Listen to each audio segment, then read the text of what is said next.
Eu quero ler, conforme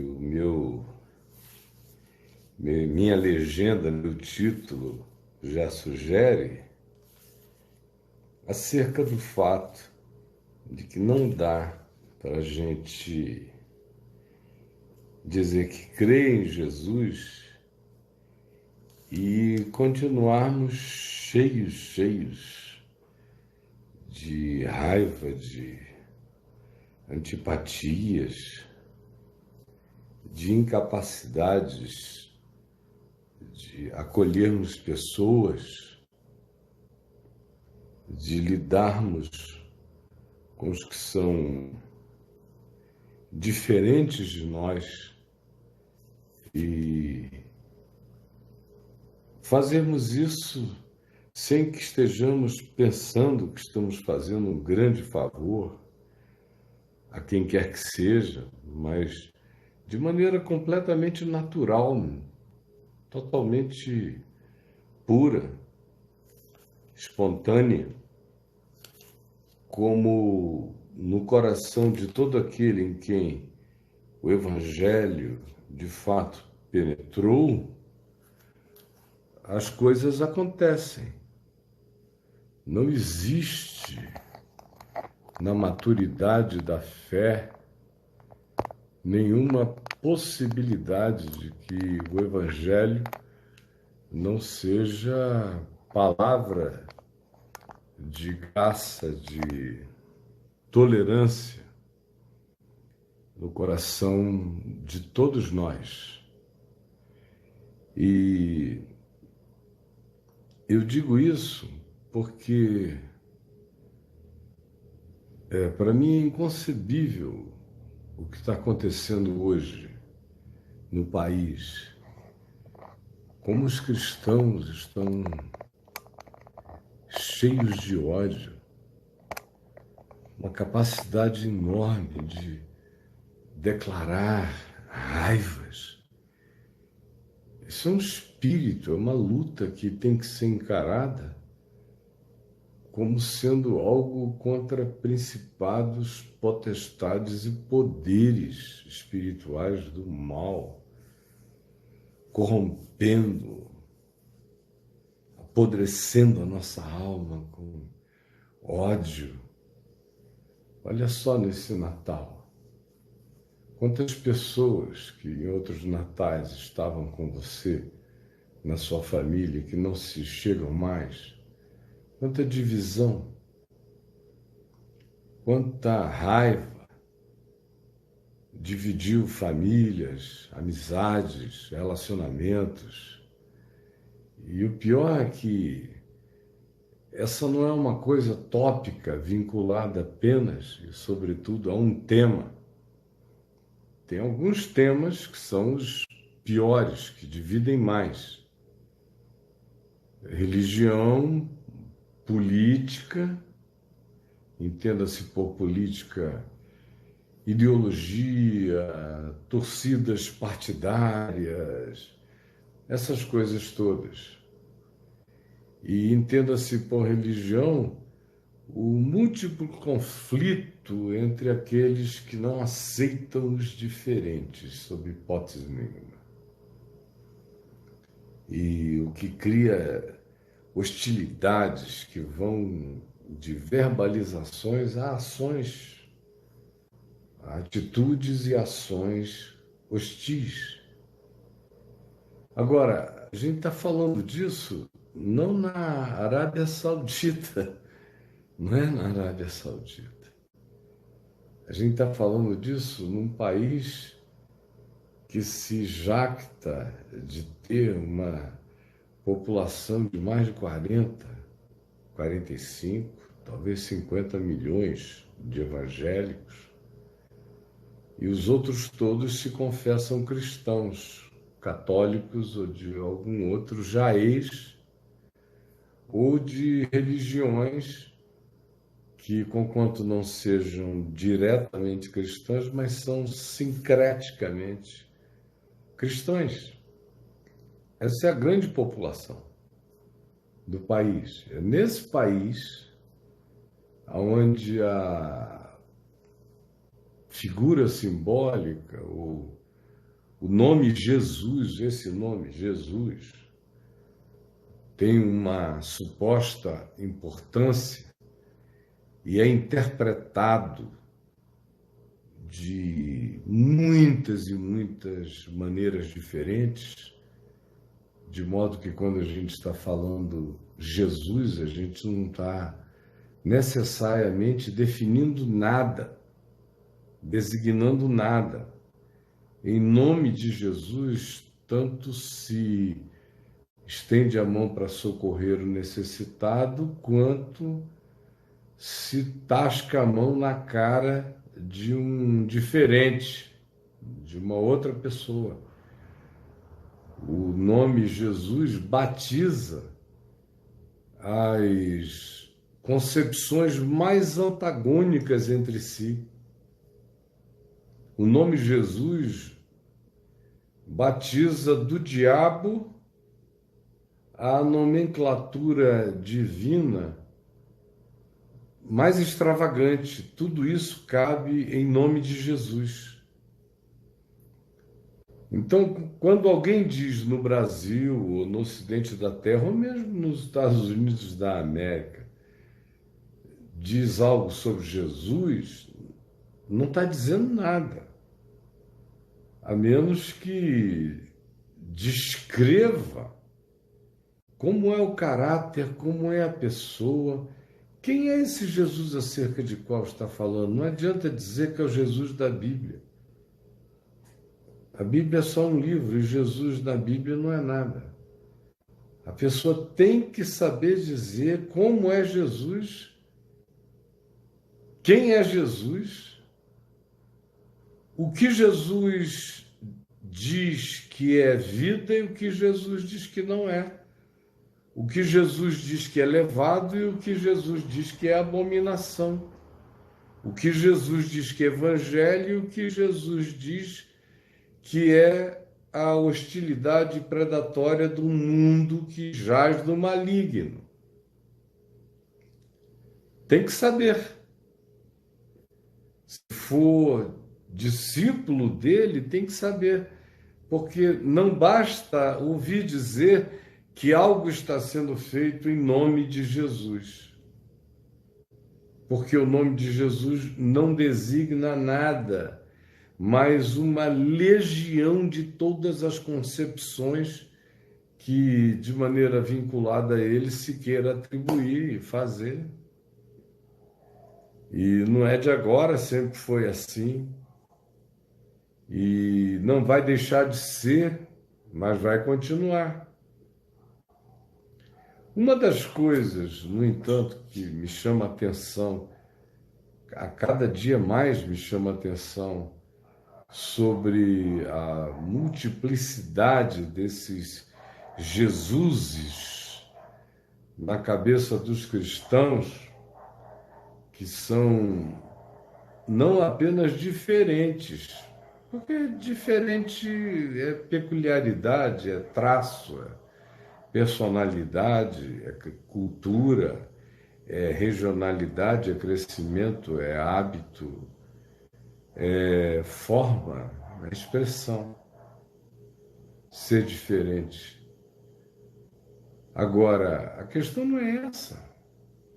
Diferença é maravilhosa, enriquece, completa, desafia, propõe, nos quebranta, nos faz aceitar aquilo que é estranho a nós, mas que seja humano. E em sendo humano, seja um humano em favor da vida, ainda que seja diferente daquilo que eu normalmente faça. Não é o problema. Nunca foi. Em Cristo não será. Não seria. Jamais. A questão é outra. A questão é que, em nome do Jesus de cada um, se trata dogmaticamente a diferença de cada outro.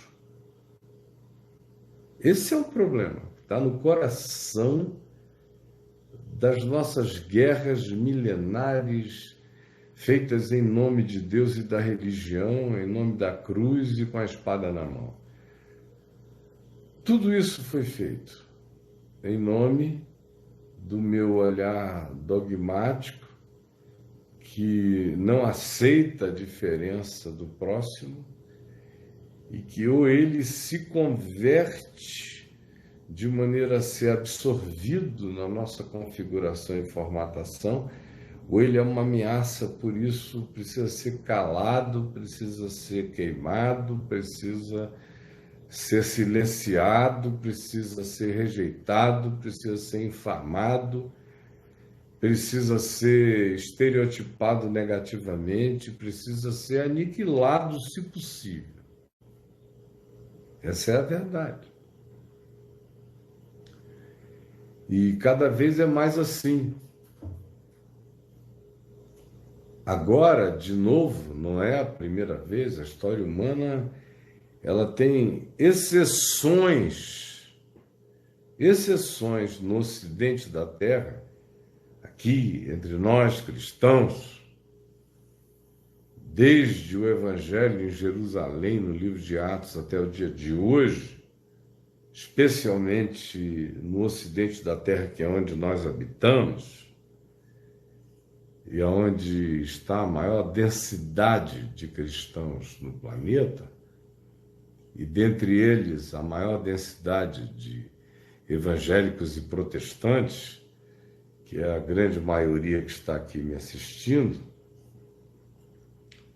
o que acontece de novo e ganha sua reedição espetacular, chocante, grandiosamente trágica no nosso meio, nos Estados Unidos da América, na América Latina, na América do Sul, na África e no Brasil, que é onde vivemos e aonde a expressão de natureza cultural, social, política, econômica dos evangélicos é uma das maiores da Terra, e em algumas perspectivas, alguns bastiões evangélicos no país que tem mais dinheiro do que a maioria das mais poderosas igrejas dos Estados Unidos da América, por exemplo.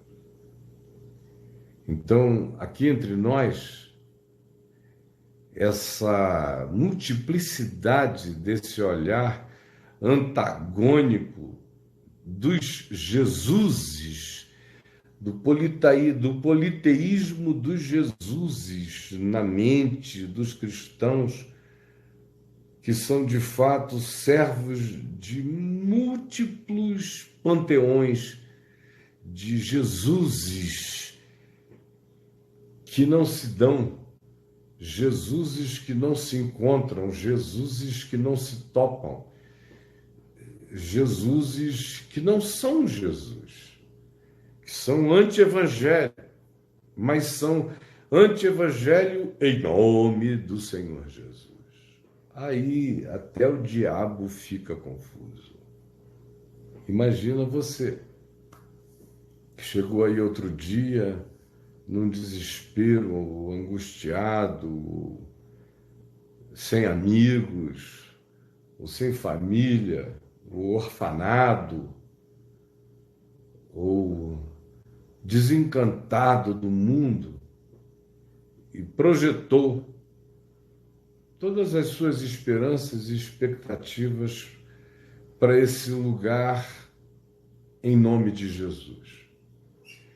Você que não sabia também praticamente nada de Jesus, a não ser através de presépios natalinos, ou através de Páscoas religiosas, ou através de algum conselho de tia ou avó, repetindo apenas os ecos de um passado folclórico acerca de Jesus, mas de Jesus mesmo nada. Do Evangelho, coisa nenhuma. Aí você vem e começa a ouvir tudo isso. Você chega num lugar buscando Deus, aí começa a ouvir aquele monte de coisas sobre Deus, o que Deus quer, o que Deus não gosta, quem são os inimigos de Deus, que precisam ser vencidos, destruídos.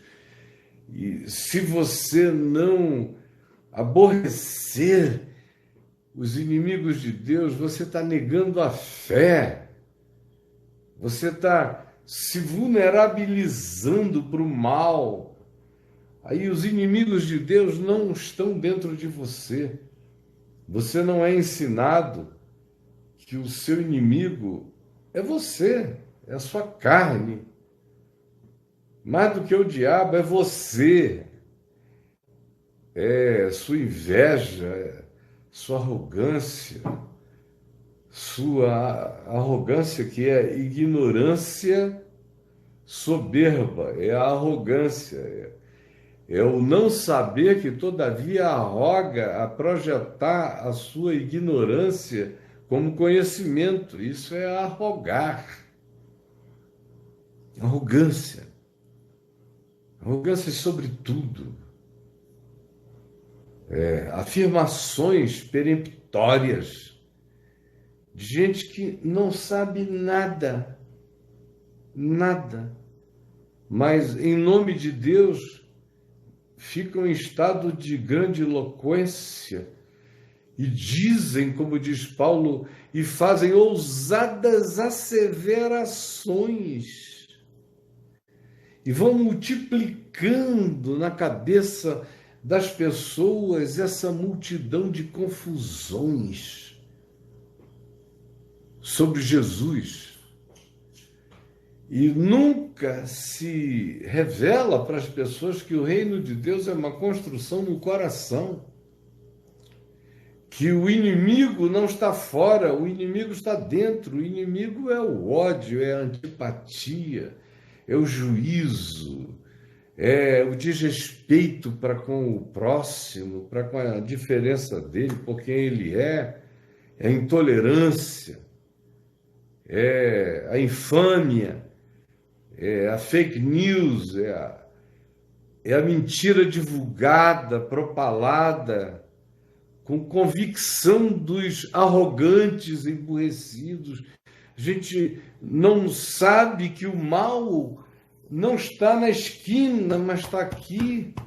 Não nos é dito o que é absolutamente básico no ensino de Jesus, como em Marcos 7, que é do coração que procedem os maus desígnios, a prostituição, o adultério, a mentira, as divisões, as facções, os partidarismos, os ódios, os conflitos, as conflagrações de espíritos de antagonismo, sem reconciliação, de separação do joio e do trigo, todas essas soberbas da morte procedem do coração, como Jesus disse. É daqui. Não entra pela boca, não habita fora de ti, está aqui. Habita o teu coração, meu irmão. Habita o teu coração. O meu. É aqui. Assim como o reino de Deus é uma construção na consciência, o império das trevas tem o trono dele em mim e em você, se a gente consentir. E aquilo que promove a destruição da vida procede daqui, do meu coração. Não está fora. Está aqui. Em todas as áreas que você queira. Agora preste atenção. Falando desse espírito anticristão que tomou conta de quase tudo, de quase todos, que é praticado em nome de Jesus, validando ódios, antipatias, intolerâncias, raivas, antagonizando-se do outro, sem ter o menor temor do Senhor. correndo o risco de estar blasfemando contra o que o Espírito de Cristo, o Espírito de Jesus, o Espírito Santo está fazendo no coração dos outros. Você separa o joio do trigo. Faz isso com uma convicção diabólica. E você desrespeita o que Deus possa estar fazendo no coração daqueles que você não gosta. E Deus ama todo mundo que você não gosta. Ele ama todo mundo que eu não gosto. Eu não odeio ninguém. Eu iria para o juízo agora, nesse instante. O Senhor poderia me levar. Eu vou sem nenhum ódio. Eu nunca consegui viver um dia de ódio na minha vida. Ódio é uma coisa que, pela misericórdia de Deus, não está em mim, pelo menos até o dia de hoje. Cumprir esse mandamento de olhar com vontade de que o inimigo, o adversário, se converta, que é o que eu posso de melhor amor projetar sobre ele. Sinceramente, se eu dissesse que no meu coração isso é difícil, eu estaria mentindo. Não é. Eu teria a alegria de ver todas as pessoas que eu considero as mais danosas à vida no planeta convertidas genuinamente. E eu lhes seria irmão e em todos os níveis do enraizamento fraterno. Se fosse uma transformação, uma regeneração sincera, verdadeira, arrependimento, me levantaria aplaudindo com os anjos na casa de qualquer Zaqueu, dizendo: hoje entrou salvação nesta casa, de qualquer um da terra. Embora eu não goste de certas pessoas pelo que elas fazem, pelo que elas são contra o próximo, contra o que elas defendem contra a vida, com o modo e pelo modo como tratam os diferentes, os outros. Não gosto disso. Não gosto do descaso com o qual tratem a criação de Deus, ou as criaturas de Deus, ou o diferente deles na terra. Eu não gosto. Eu sou de Cristo, eu amo, desejando a conversão de todos eles à consciência de Jesus. E oro por eles, como oro por todos os seres humanos e aqueles que estão investidos de autoridade, especialmente oro.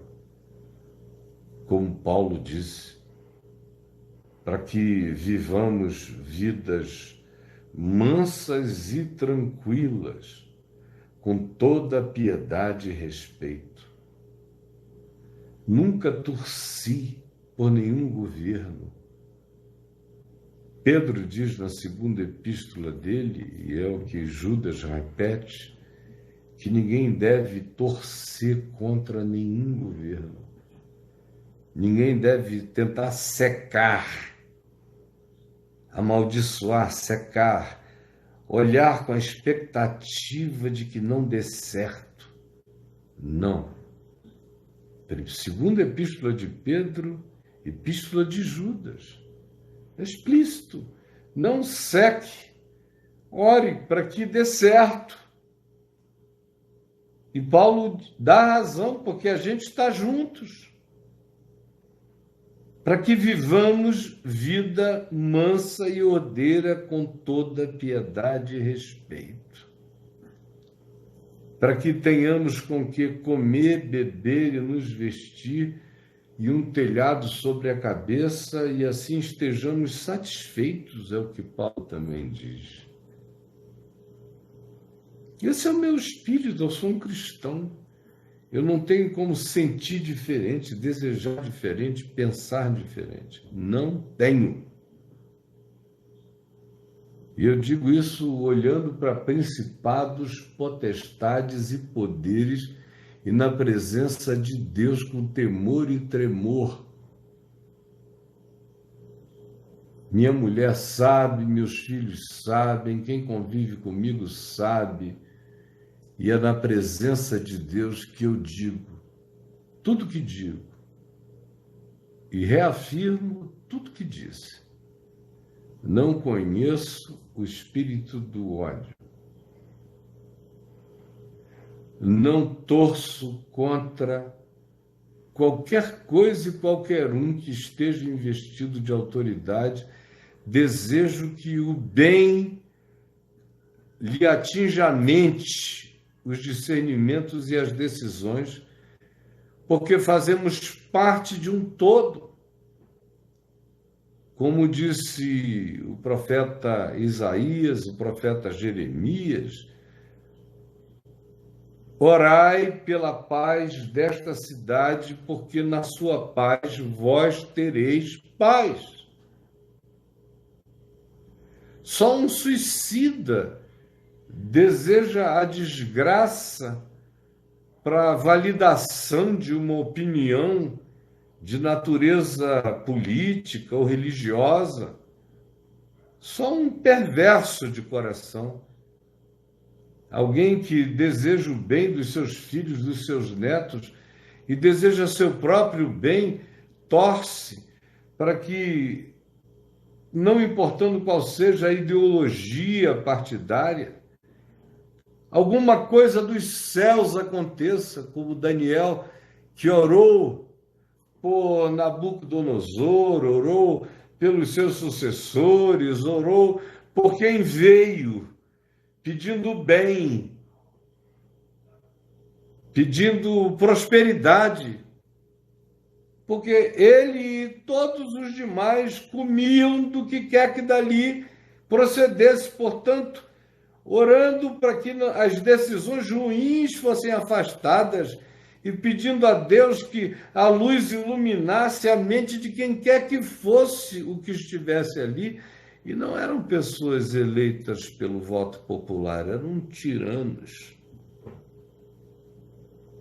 que se sucediam, substituindo-se pela guerra ou por meio do assassinato. Mas ele pedia para que para todos houvesse vida mansa, digna e tranquila, para ser vivida com toda piedade e respeito. Esse é o Espírito de Cristo. Esse é o Espírito do Evangelho. Esse é o meu Espírito. E assim o será sempre. Só se eu não amasse a mim mesmo, não amasse minha mulher, não amasse meus filhos, não amasse meus netos. Quanto pior fique, é pior para todo mundo. Quanto melhor fique, pode ser melhor para todo mundo, ou para muito mais gente, pelo menos. Eu sou sempre em favor do que traga facilitação da vida em favor de todos. E não tenho preferências, não tenho predileções em relação a quem realize o bem. Tem gente que realiza o bem com bondade sincera e faz benefícios se espalharem por milhares e milhões. E tem gente que realiza o bem sem intenção sincera e que não aproveita em si mesmo o benefício do bem que praticou, mas aqueles que recebem um benefício, independentemente das motivações deste que tem a autoridade ou o poder de o fazer, receberão igualmente o benefício. Como Paulo disse em 1 Coríntios 13, às vezes você tem o poder de dar todos os seus bens aos pobres e fazer isso sem amor. Outras vezes você faz isso e faz isso com amor. Tanto mais quando se faça o que Jesus ensinou e se faça com amor, tanto melhor. Mas se mesmo que seja sem amor, alguém comer, alguém beber, alguém se vestir, alguém for curado, alguma saúde chegar, meu Deus, só o translocado prefere que fique horroroso para que a a causa dele de antagonismo histórico seja justificada. Quem assim sente, quem assim pensa, não conhece o Espírito de Jesus, vocês entenderam? O Espírito de Jesus é exatamente como eu estou te dizendo. Você pode pegar o seu Novo Testamento e ler, e você vai dizer amém, amém, amém, amém, amém, para o que eu estou dizendo. É verdade assim. No entanto, Jesus é a nossa chave hermenêutica, a nossa chave cognitiva, a nossa chave de compreensão para entender tudo, interpretar tudo. Eu, por exemplo, nunca tive nenhum compromisso partidário. Outra vez eu digo, na presença de Deus, dos homens e dos meus piores antagonistas, eles não têm como me acusar. Eles podem, no máximo, tentar colar esse label em mim, mas perante o juízo de Deus, todos ficarão calados e emudecidos. Eu me converti no meio do pior da ditadura militar. No meio. Meu pai tinha sido atingido. Foi para um inquérito militar, não por causa de política, mas por causa de negócios e concessões. E ficou muito magoado, não com os militares, mas com as traições dos amigos civis. Mudamos para o Rio. Eu cresci vendo os amigos do meu pai sendo caçados, deputados estaduais, federais, senadores, eram amigos dele. Eu fui amigo dos filhos deles, até hoje. Eu tinha amigos de todas as matizes. Nunca houve acepção de pessoas. Eu tinha amigos da direita, amigos da esquerda, amigos filhos de oficiais da ditadura, que eram, de fato, gente de linha dura, mas os filhos eram meus amigos. Tanto quanto eu tinha amigos que eram filhos de exilados, que estavam proibidos de voltar ao país. Eu jogava bola com eles, direita e esquerda, eram só uma questão de posicionamento no campo de futebol. E eu sempre joguei no meio, armador e ponta de lança. Nunca tive vocação para jogar nas pontas. Eu gostava de armar o jogo, de servir e chegar para arrematar. Vivi com todos, todas as mentes, todos os tipos. Amigos santos, amigos bandidos, amigos completamente funcionais, amigos totalmente disfuncionais. E nunca tive por parte do meu pai, da minha mãe, nenhum tipo de cobrança para que eu tentasse fazer uma uniformização relacional. Nunca tive. Cresci sem isso.